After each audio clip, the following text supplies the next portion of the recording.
realidad, si nos ponemos a reflexionar, la poesía es el alimento del alma, es algo que nos hace ser más humanos, ¿no? Justamente el magíster Carlos Valencia estaba hablando de la condición humana. Y nuestra siguiente invitada, Denise Vega Farfán, abogada de profesión, pero desde joven ella abrazó la poesía con gran pasión. Es reconocida a nivel nacional e internacional. Ha publicado diversos libros, entre ellos Una morada tras los reinos, El primer asombro y su último libro, Fiesta, que justamente lo tiene allí, su libro Fiesta. Obtuvo también el Premio de Poesía Joven del Perú y en el 2021 ganó el premio Luces del diario El Comercio en la categoría Mejor Libro de Poesía. Hoy va a hablar sobre la poesía y su proceso, un testimonio. Nos va a dar su testimonio, su relación con la poesía. Buenas noches. Muchas gracias al Grupo Literario Isla Blanca. Es uno de los, yo siento que es una familia, indudablemente.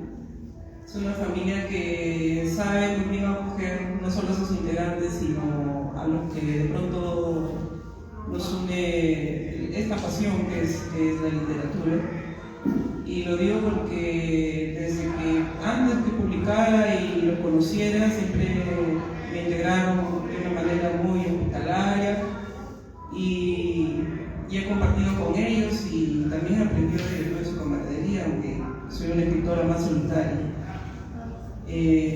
Recuerdo mucho a Marco Cueva, que ya no está entre nosotros, recuerdo mucho su entusiasmo, particularmente porque él escribía en la comida, con su gran entusiasmo por la poesía, el aliento que siempre me da, lo mismo de Gonzalo, que también me conoce desde los inicios. Felicito realmente la resistencia, porque lleva resistencia, porque pues es evidente que las actividades como estas, oficios, o como quisiéramos mejor llamarlas, no son tan masivas quizás como quisiéramos y supervivimos en un medio muy hostil para las artes y para la sensibilidad, ¿no? Entonces es realmente algo muy estoico, que sobre todo un grupo, ¿no? Porque en Perú hay muchos grupos que han nacido, han muerto, pero muy pocos se mantienen vivos y renovándose, y creo que es el caso de Isla Blanca. Y me ha tocado un tema que, si bien es cierto que yo ahora suelo decir últimamente, porque desde cuando yo existe como escritor quizás, y formalmente podríamos decir desde que publicamos nuestro primer libro. Y la primera publicación que tuve fue en el año 2005, cuando publiqué Una plaqueta de poesía, que es una publicación corta.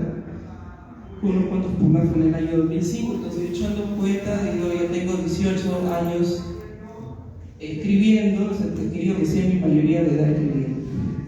Aunque me recuerdo, que es un testimonio, me recuerdo de que siempre muy cómplice de las letras, muy cómplice de las letras, de la pintura, sobre todo de estas manifestaciones artísticas, como para cualquier ser humano que se siente inclinado desde muy pequeño hacia algo en particular, ¿no? Hacia la música, hacia los números, hacia el ejercicio físico, en fin, ¿no? Entonces, en mi caso siempre me sentía muy cómplice con las palabras, con las letras. Entonces, fíjense que a pesar de tener la mayoría de edad escribiendo, normalmente como escritora, y haber tenido esa inquietud desde tan chica, la poesía es realmente algo en lo que personalmente siempre me siento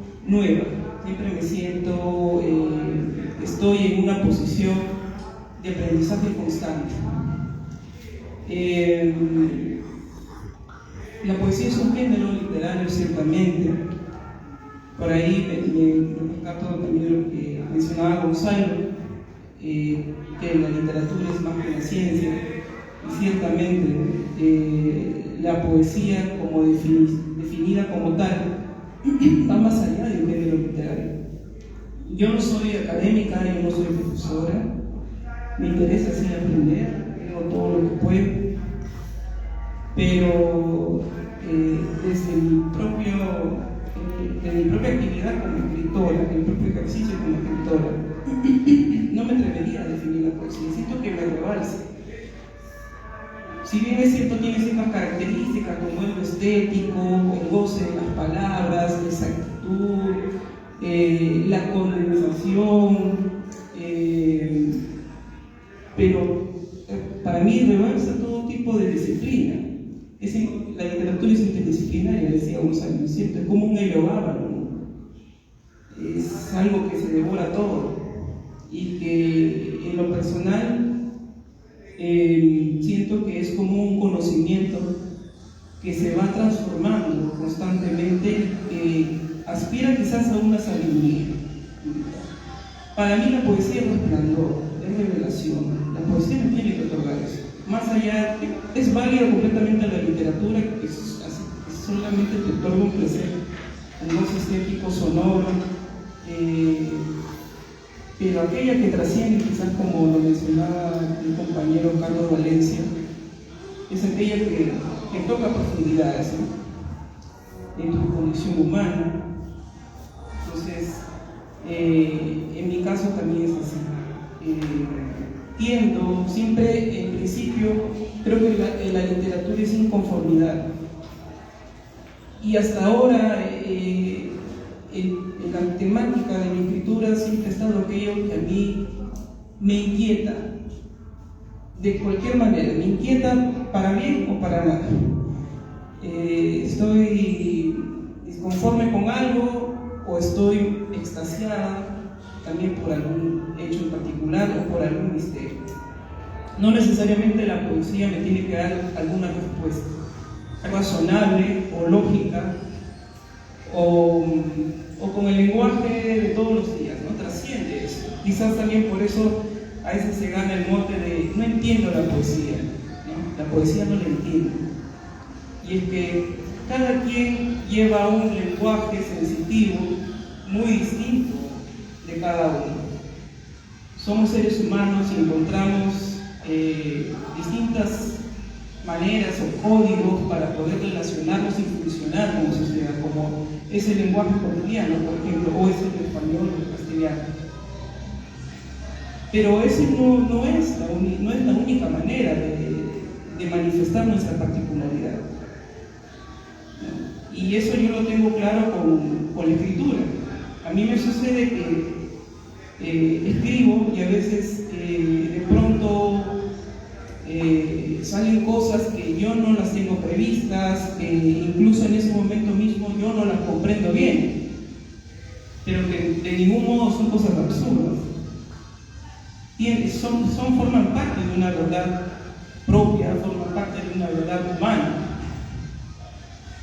Y en ello hay una responsabilidad, claro que sí, como escritor, porque si yo voy a escribir para mí misma y como me da la gana, pues entonces yo creo que no es tan necesario que yo lo publique, ¿no? Ya cuando uno publica hay una responsabilidad también por el lector, de ofrecerle calidad, de ofrecerle, en mi caso, de ofrecerle una verdad, por decirlo de algún modo, que encuentre, y de que eso trasciende quizás también hasta en una ética. Yo siento que la poesía tiende también a una ética. Entonces, como les comentaba y como me introdujo aquí nuestra compañera, que la poesía, sobre María Soledad, que la poesía está como un poquito rezagada, pues creo que más bien o aprovecho la oportunidad para invitarles a acercarse a ella, ¿no? Porque toca una verdad muy personal, ¿no? Y es por eso que yo puedo escribir sobre temas que a mí me inquietan, pero pueden tocar también la sensibilidad de nosotros, ¿verdad? Entonces, a lo largo de, digamos, de mi escritura, de las publicaciones que he venido teniendo, mi escritura ha pasado por varios procesos. Empecé publicando esa plaqueta, como les comento. La plaqueta es una publicación de pocos poemas, que no la cuento tanto, digamos, porque hay cierto pudor, ¿no?, de la primera publicación. Quizás no es, digamos, la forma más cuajada que uno quisiera, ¿no?, que la recuerden, pero eso fue un inicio. Y luego ya publiqué mi primer poemario, que fue en el año 2008, que es de acá, pues, que es una versión, digamos, bilingüe que saqué de este poemario, Enamorada de Guardeiros. Fue en clave surrealista. Mi primer gran amor, como siempre digo, fue la poesía peruana. Hasta ahora la sigo visitando, sigo aprendiendo.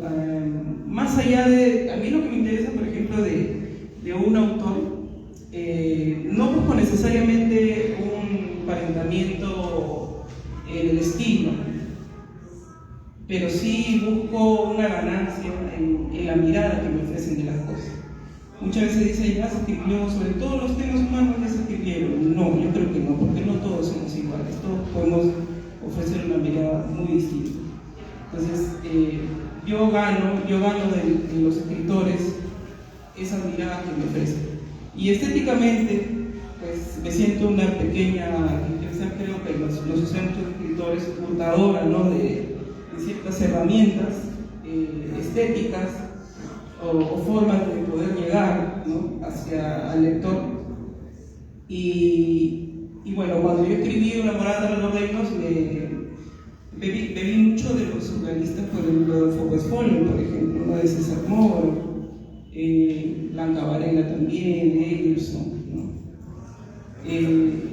Y mi temática era sobre todo, y hasta ahora que la vengo sosteniendo, es como la resistencia de una individualidad a contramarea de lo que es los tiempos que, bueno, ahora se han vuelto más radicales, ¿no?, en despersonalizarnos, en hacernos caer en distintos vicios, ¿no?, como el consumismo, por ejemplo, o la falta de empatía, ¿no?, la falta de una libertad propia. Ciertamente hay condiciones, hay factores que lo que hagamos o no es que nosotros tenemos que insertarnos para poder vivir, ¿no?, vivir y convivir también como sociedad, ¿no?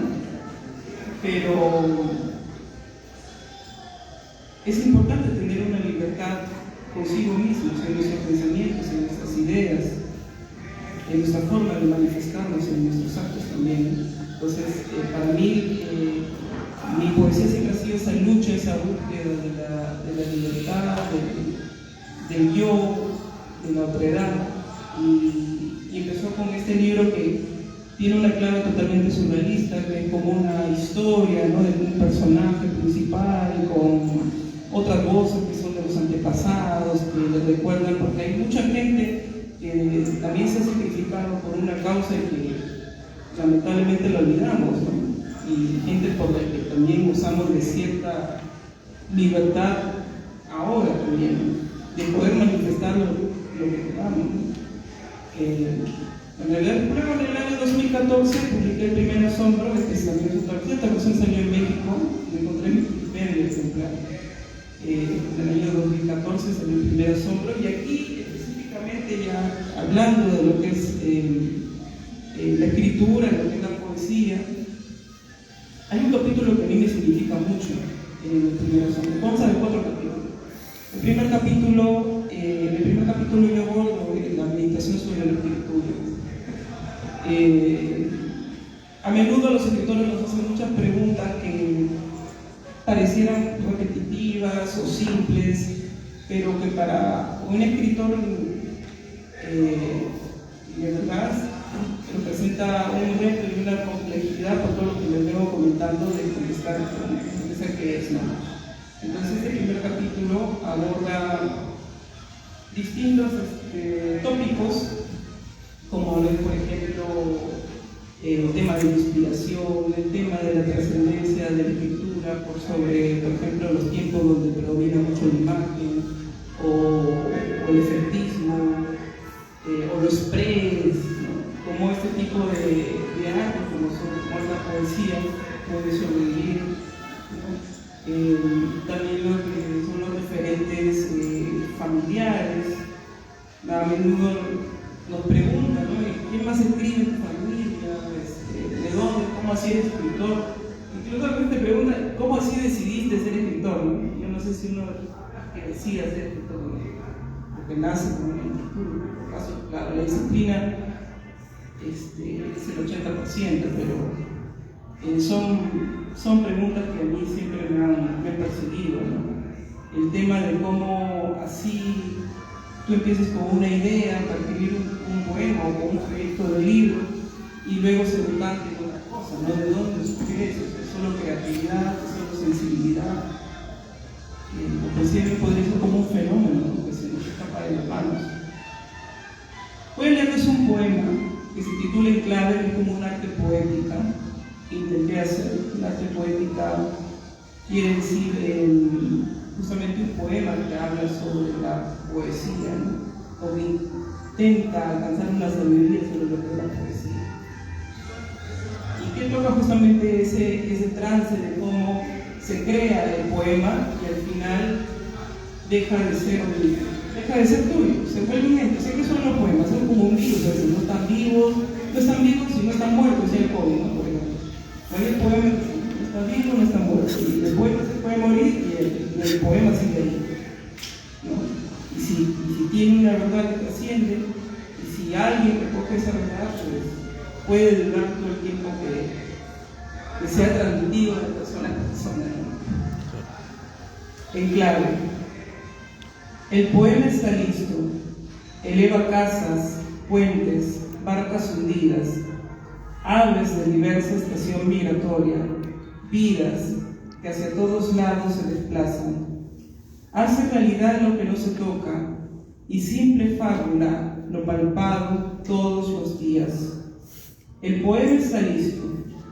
Yo estoy en otra parte. El que estuvo escribiéndolo al pie del aserradero ha desaparecido.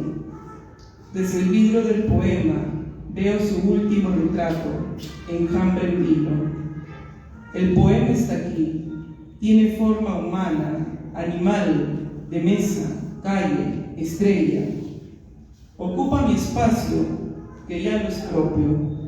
Respira por mí, habla por mí, en una olvidada lengua por nuestro cansancio.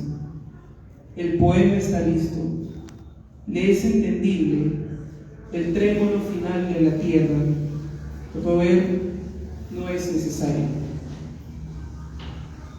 Considero que este poema concentra bien lo que trato de referirles acerca de la poesía, ¿no? Por eso que también yo decidí contestar de algún modo esas preguntas a través de los poemas, ¿no? Si la lógica, lo racional, la ciencia no alcanza, ¿no?, para expresar lo que es la poesía o el fenómeno que implica el proceso de escribir un poema, ¿por qué no lo respondo con otro poema? Entonces, eso fue lo que sucedió aquí en el primer asombro. Luego está siempre el deslumbramiento. Yo creo que no somos nada los escritores, sí, los demás. Referí que mi primer amor nunca ha sido la poesía peruana. Entonces siempre he tratado de que más allá de una relación estética o de usufructuar las herramientas de los escritores que admiro, siempre procurar como un diálogo humano con ellos, ¿no? Siempre me ha interesado que siento que un poeta no puede ser solo su oficio, es alguien que porta una filosofía, ¿sí?